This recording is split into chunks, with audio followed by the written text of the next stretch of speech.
भारत के नए संसद भवन के शिलान्यास समारोह में आपका स्वागत है। संसद भवन प्रांगण नई दिल्ली में आयोजित इस अवसर पर माननीय प्रधानमंत्री नरेंद्र मोदी जी नए भवन की आधारशिला रखेंगे। भारत विश्व का सबसे बड़ा लोकतंत्र है और संसद उस लोकतंत्र का जीवंत परिचायक। यह देशवासियों के लिए अत्यंत गर्व का विषय होगा कि नए भवन का निर्माण हमारे अपने लोगों द्वारा किया जाएगा, जो आत्मनिर्भर भारत का प्रमुख उदाहरण बनेगा। नए भवन के निर्माण की आधारशिला संबंधी कार्यक्रम में विभिन्न नेतागण मौजूद हैं, कुछ डिजिटल माध्यम से शामिल होंगे। इस कार्यक्रम में कोरोना वायरस से संबंधित सभी दिशा निर्देशों का पालन किया गया है।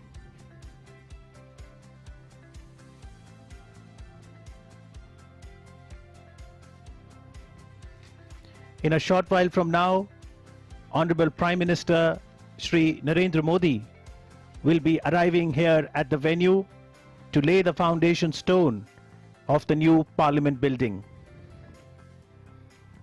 The new building is an intrinsic part of the vision of Atmanirbhar Bharat. It will be a landmark opportunity to build People's Parliament for the first time since independence.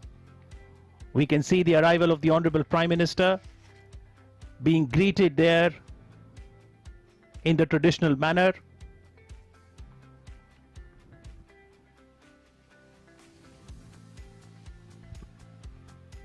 माननीय प्रधानमंत्री श्री नरेंद्र मोदी भारत के नए संसद भवन का शिलान्यास करेंगे।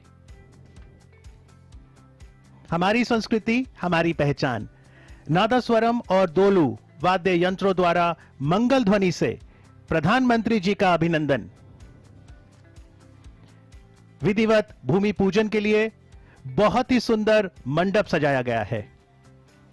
प्रधानमंत्री जी भूमि पूजन में भाग लेंगे, नए संसद भवन की आधारशिला रखेंगे, शिला पट्टिका का अनावरण करेंगे और फिर इस ऐतिहासिक अवसर पर उनका संबोधन भी होगा।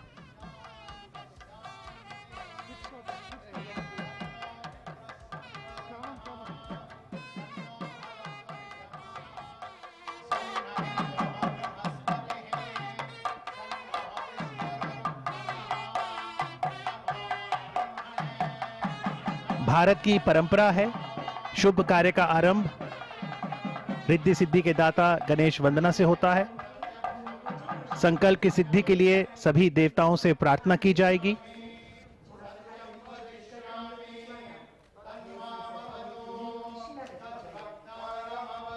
सर्वधर्म प्रार्थना के लिए इस अवसर पर सभी धर्म गुरुओं की गरिमामयी उपस्थिति भी है। शांति है। हस्तौ प्रक्षाल्य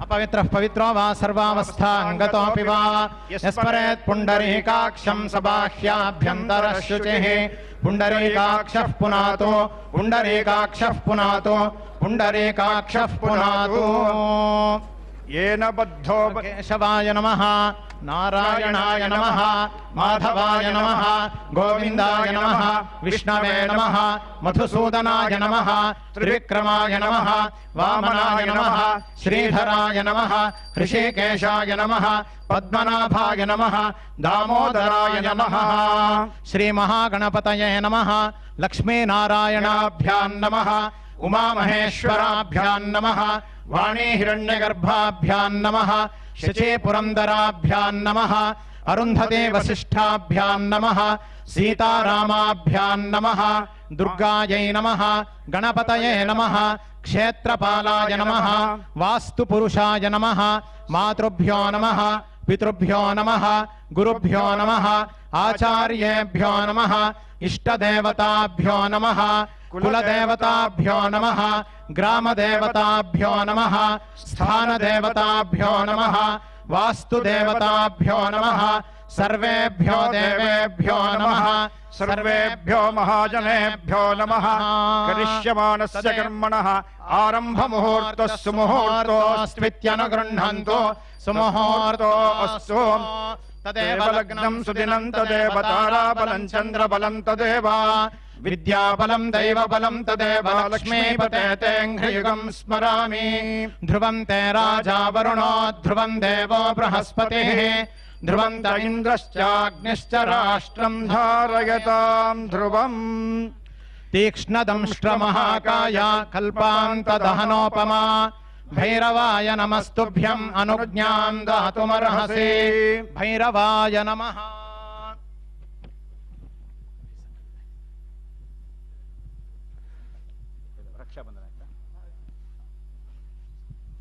अभी इदानीं संकल्पः पुष्पाक्षतान् गृहीत्वा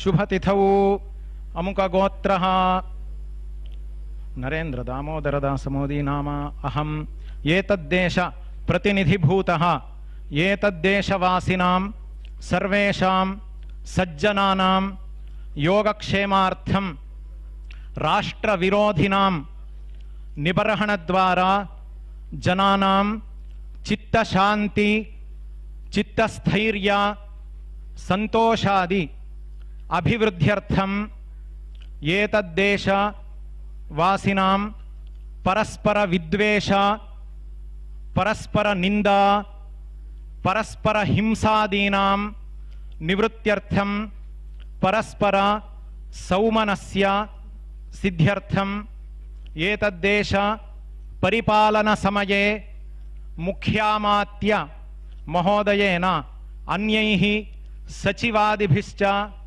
योग्य निर्णय स्वीकरणादिद्वारा एतद्देश अभिवृद्ध्यर्थं एतद्राष्ट्र परिपालनांगभूत कार्यालय भवन निर्माण कार्यस्य निर्विघ्नेन परिसमाप्त्यर्थं आदित्यादीनां नवानां ग्रहाणां अनुकूलता सिद्ध्यर्थं नवग्रह प्रार्थनं भूदेवता प्रार्थनं अनंत कूर्म वराह देवता प्रार्थनं इंद्रादि दिक्पालक देवता प्रार्थनं संकल्पित सकल कार्यस्य निर्विघ्नता सिद्ध्यर्थं महागणपति प्रार्थना पुरस्सरं संसद्भवन निर्माणांगत्वेन आधारशिलास्थापन पूजनाख्यं कर्म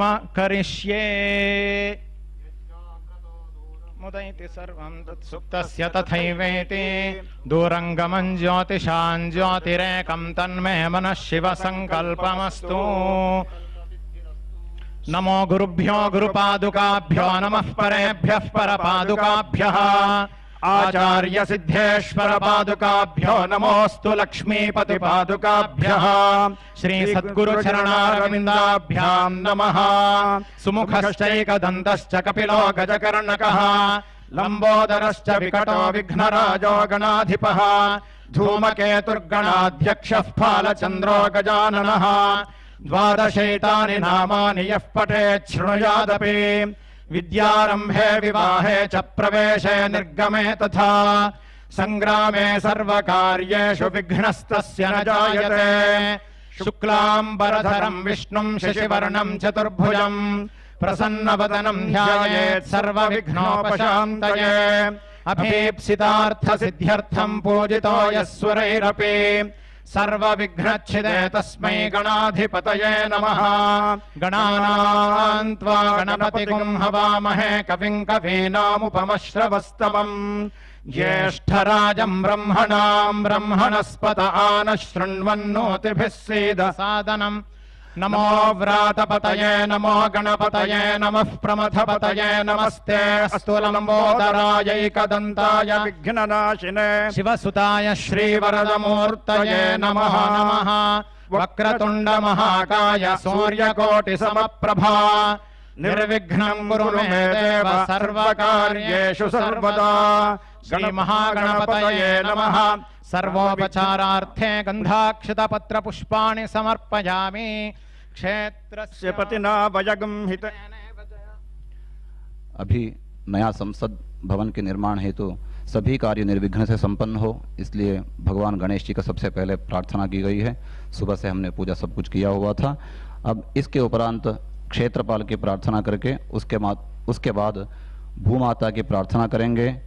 उसके उपरांत अनंत रूपी आदिशेष की पूजा करेंगे। तदुपरांत कूर्म और वराह रूपी भगवान विष्णु की प्रार्थना करेंगे।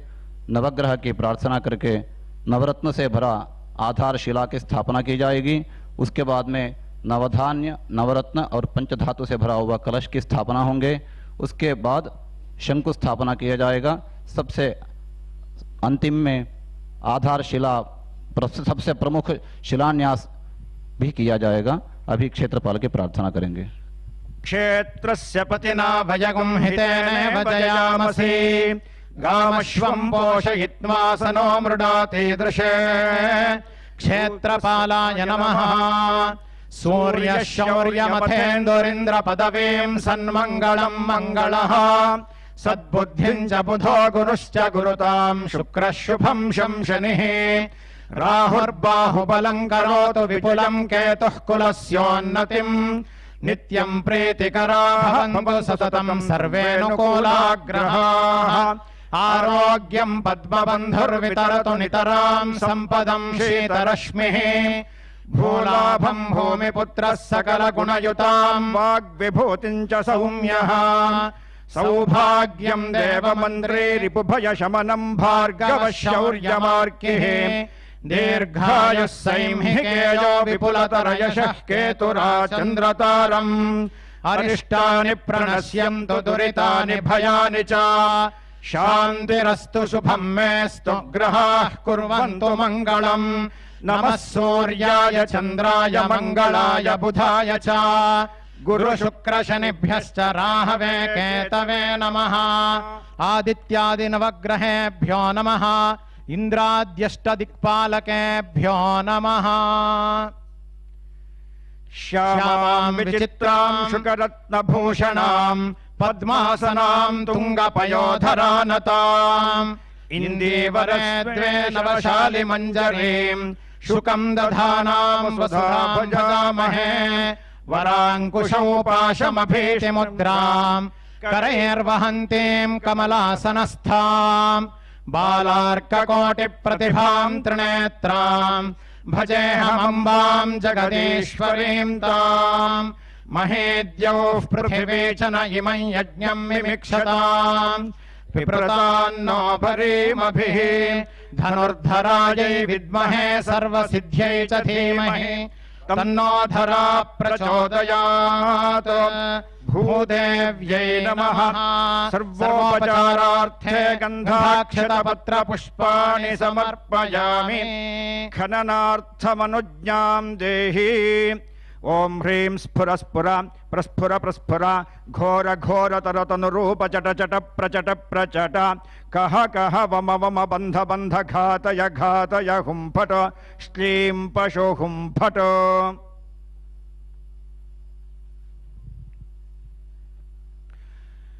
पुष्पाक्षतान् गृहीत्वा अनन्तः सर्वनागानामधिपो विश्वपालनः सहस्रफण संयुक्तः करोतु मम मङ्गलम्। नमो अस्तु सर्पेभ्यो ये के च पृथिवीमनो ये अन्तरिक्षे ये दिवि तेभ्यः सर्पेभ्यो नमः। अनन्ताय नमः।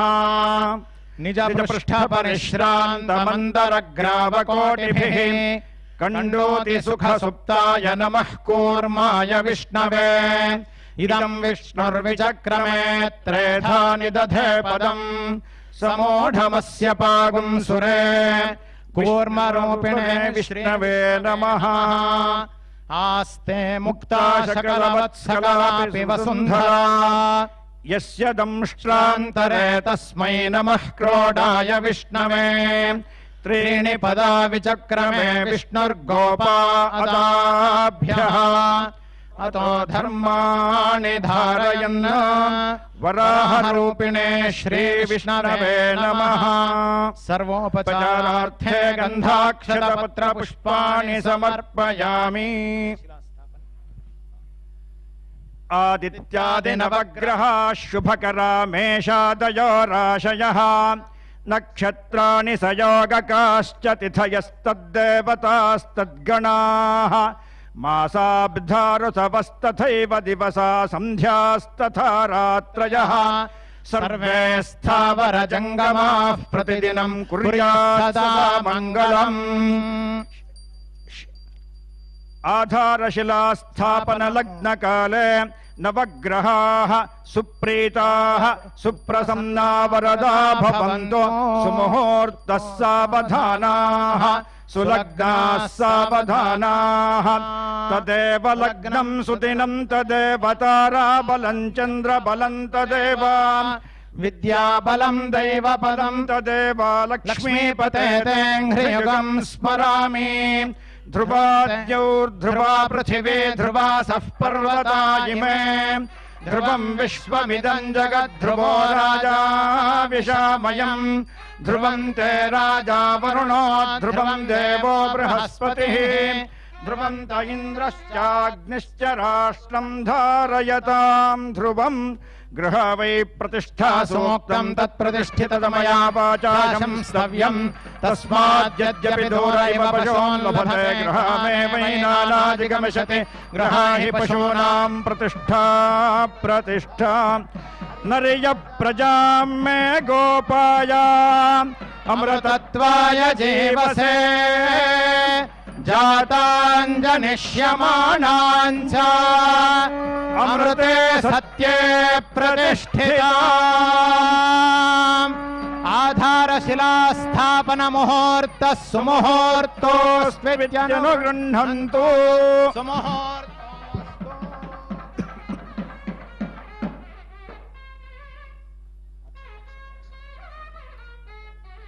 ओषधयः संवदन्ते सोमेन सह राज्ञा यस्मै करोति ब्राह्मणस्तगुं राजन् पालयामसि। पर्वत इवाविचाचलिः इन्द्र इवेह ध्रुवस्तिष्ठा इह राष्ट्रमुधारया अभितिष्ठ पृतन्यतः अधरे सन्तु शत्रवः इन्द्र इव वृत्रः तिष्ठा अपः क्षेत्राणि सञ्जयन् इन्द्रयेण मदीधरत ध्रुवं ध्रुवेण हविषा तस्मै देवाधिब्रवन् अयं च ब्रह्मणस्पतिः। शङ्कुस्थापन मुहूर्तः सुमुहूर्तोऽस्त्वित्यनुगृह्णन्तु। शङ्कुस्थापन मुहूर्तः सुमुहूर्तो अस्तु।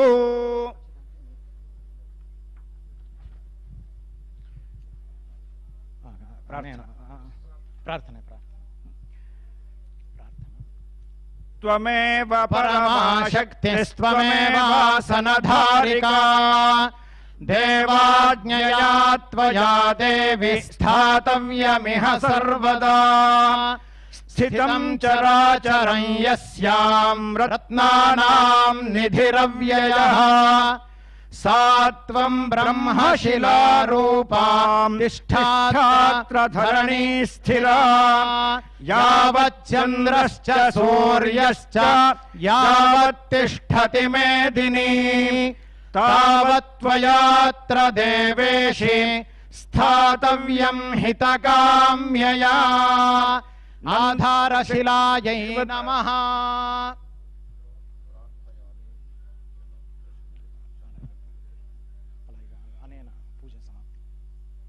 अनेन आधारशिलास्थापन भूदेवतादिपूजनेन श्री परमेश्वरः प्रीयताम्। कायेन वाचा मनसेन्द्रियैर्वा बुद्ध्यात्मना वा प्रकृतिस्वभावात् करोमि यद्यत् सकलं परस्मै नारायणायेति समर्पयामि। ॐ तत्सत्। ॐ सहना भवतु सहनौ भुनक्तु सह वीर्यं करवावहै तेजस्विनावधीतमस्तु मा विद्विषावहै। ओम शांति शांति शांतिः।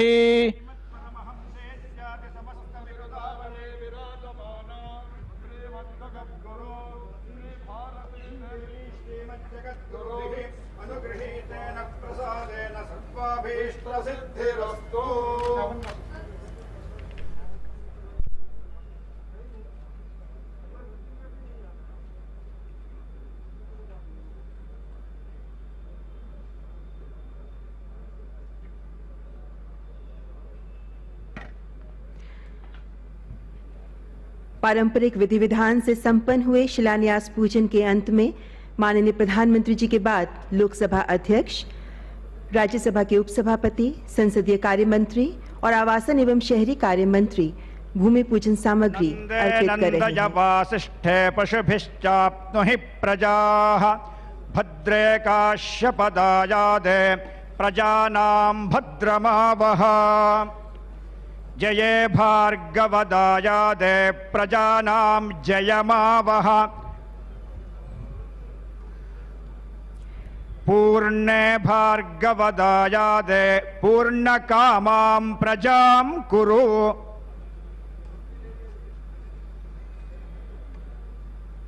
मान्यवर, हमारे देश की लोकतंत्र की परंपराएं त्वमेव परमा शक्तिस्त्वमेव सनधारिका देवाज्ञया त्वया देवी स्थातव्यमिह सर्वदा।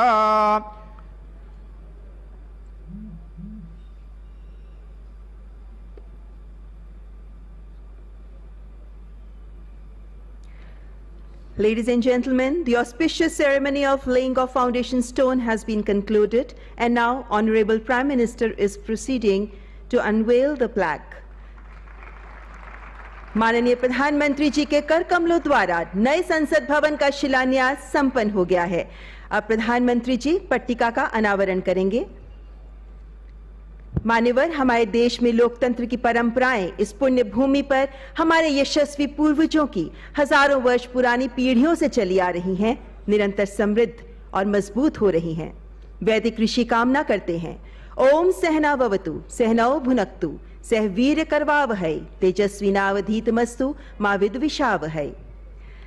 माननीय प्रधानमंत्री जी पट्टिका का अनावरण करने के लिए जाते हुए और प्रधानमंत्री जी के साथ आदरणीय लोकसभा अध्यक्ष समेत विशिष्ट अतिथिगण भी पट्टिका अनावरण में प्रधानमंत्री जी के साथ।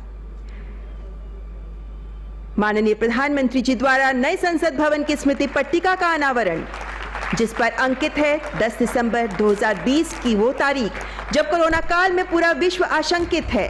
भारत बढ़ चला है नए संकल्पों की ओर।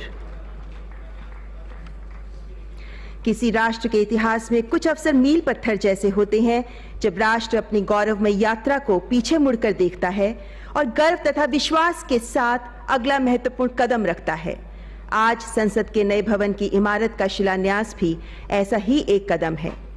और आज का भारत तो युवा ऊर्जा से उज्ज्वलित अपने सपनों को पूरा करने की स्वच्छंद आकांक्षाओं के आसमान में परवाज को अधीर है। आज भारत वैश्विक पटल पर अपनी छाप अंकित कर रहा है। नई इमारत विश्व के सबसे बड़े लोकतंत्र के गौरव के अनुरूप ही होगी। सजातो येन जातेन याति वंशः समुन्नितम, यानी कुछ नया होने से स्थान या स्वरूप के परिवर्तित होने से भी परंपराओं की ही श्रीवृद्धि होती है। इन मायनों में बहुत पावन है आज का ये अवसर। Ladies and gentlemen, on this historic occasion, we extend gracious welcome to eminent guests on the dais. We welcome Honorable Prime Minister, Speaker Lok Sabha, Shri Om Birla, Cabinet Minister for Parliamentary Affairs, Shri Prahlad Venkatesh Joshi, Leader of Opposition, Rajya Sabha, Shri Ghulam Nabi Azad, Deputy Chairman, Rajya Sabha, Shri Harivansh Narayan Singh, Minister of State for Housing and Urban Affairs, Independent Charge, Shri Hardeep Singh Puri, and we warmly welcome Council of Ministers of Union Government, Governors, Lieutenant Governors, Chief Ministers and Administrators of States and Union Territories, Speakers and Deputy Speakers of State Assemblies, Chairpersons and Deputy Chairpersons of State Councils, Members and ex-members of Parliament, MLAs of State Assemblies, Speakers of the Parliaments of all the countries of the world, heads of foreign missions, heads of Indian missions abroad, our esteemed guests and dignitaries, leaders and representatives from all the parties and all the countrymen who are joining us either physically or via virtual mode and witnessing this glorious occasion. मान्यवर, अनेकता में एकता भारत की ताकत है। विश्व में ऐसा कोई देश नहीं है जहां इतने धर्मों के लोग एक साथ सौहार्द से रहते हों। आज के इस पावन अवसर पर बौद्ध, जैन, सिख, बहाई, इस्लाम, यहूदी, पारसी और हिंदू धर्मों के धर्मगुरु अपना आशीर्वाद देने के लिए यहाँ उपस्थित हैं। सर्वधर्म प्रार्थना के माध्यम से आइए लेते हैं इन धर्म गुरुओं का आशीर्वाद।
नमो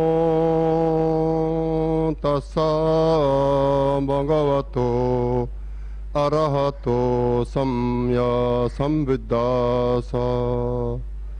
नमो तस्सा भगवतो अरहतो सम्मा सम्बुद्धास्सा।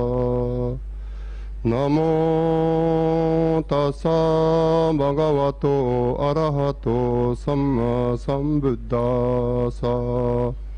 ओम नमो भगवते अपरिमिता अयुर्ज्ञाना सुविनिचिता तेंजोरंजाया तदांगताय अरहते सम्या सम्बुद्धाया तेयथा ओम पुनाये पुनाये महापुनाये अपरिमिता पुनाये अपरिमिता पुनाये ज्ञाना संवर्व सिद्धे ओम सर्व संकर परिसिद्धि धर्मात् भगवान समिंगद सोम विशुद्धि महानाय परिवारे सोहा।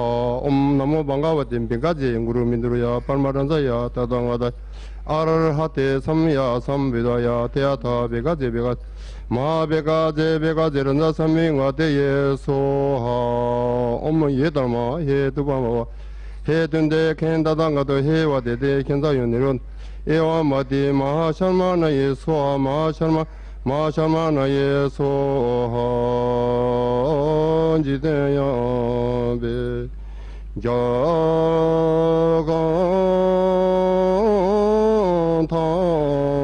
जागांतांजेतो मेने चुने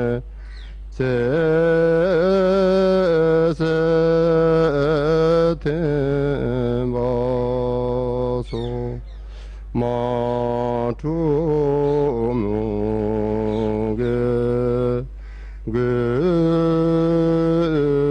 그바 근지네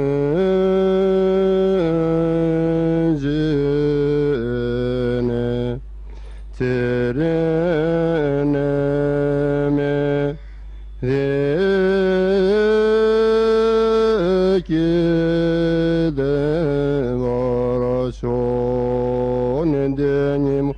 的列称的列你们供养的列人真大多的列被困求送也大些手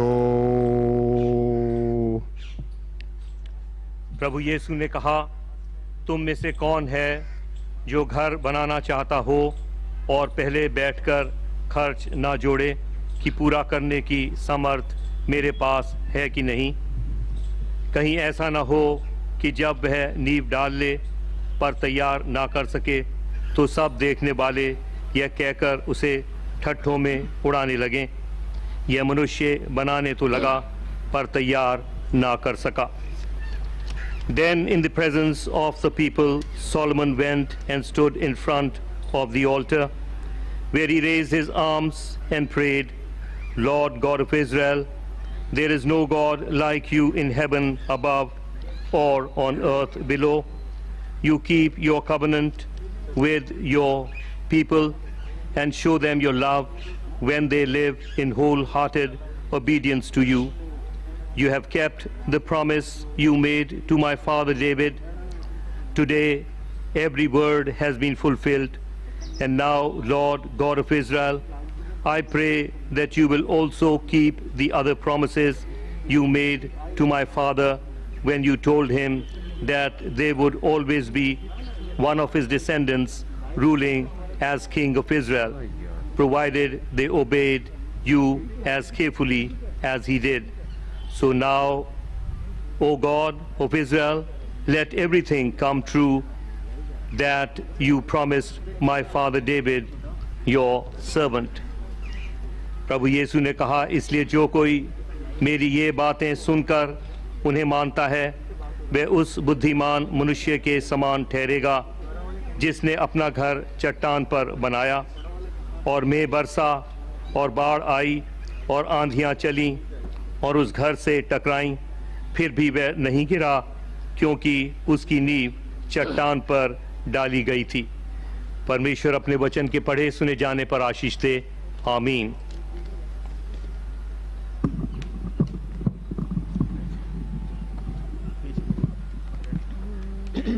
बना में खुदाओ, बनाओ में आजाद, बख्शाओ यंदे बख्शाओ, यज़गर मेहरबान, रजिस तयाओ, चिस तयाओ, मस्त धातयाओ, शौनियाओ, दैनयाओ, वंगोयाओ, मस्त यस्नोइस, दिन बेराओ, सुआदराओ, के खुदाए बरखलात, फरिस्तादे इनहाउस के जरतोस, अवर देहाउस दिन दिने जरतोस, दिने औरा मजदाओ, दादे जरतोस, पीतमाउन,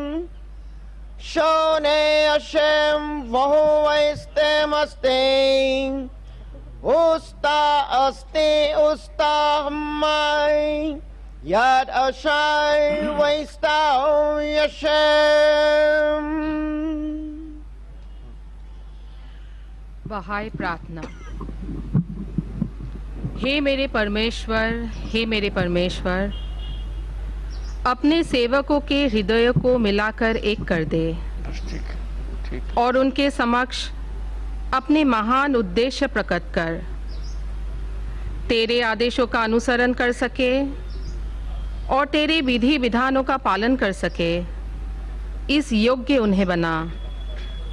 हे परमेश्वर, उनके प्रयासों में उनकी सहायता कर और उन्हें अपनी सेवा करने की शक्ति प्रदान कर। हे प्रभु, उन्हें केवल उनके अपने ऊपर ही ना छोड़, उनके पगों का अपने ज्ञान के प्रकाश द्वारा मार्गदर्शन कर और उनके हृदयों को अपने प्रेम से आनंदित कर दे। सत्य ही तू उनका सहायक और उनका स्वामी है। Baha'u'llah.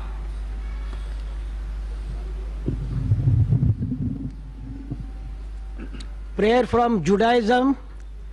Mizmor Shir Hanukkah Habayit le David Aromim Ka Adonai Ki Dillitani Velo Simata Oy Baili Adonai Elohai Siwati Eleka Vatirfaeni Adonai Heelita min she'on nafshi Hitani miyar dibor Zammerul Adonai Hasidak Vehodo Lezeker Kotsho Kirega Beafop Haim Birsono Bayrem Yalin Beki Velaboker Rinap Wani Amarti Beshalvi Bal Emot Leolam Adonai Bisona kahe madata leharios Istarta paneka Haiti nibal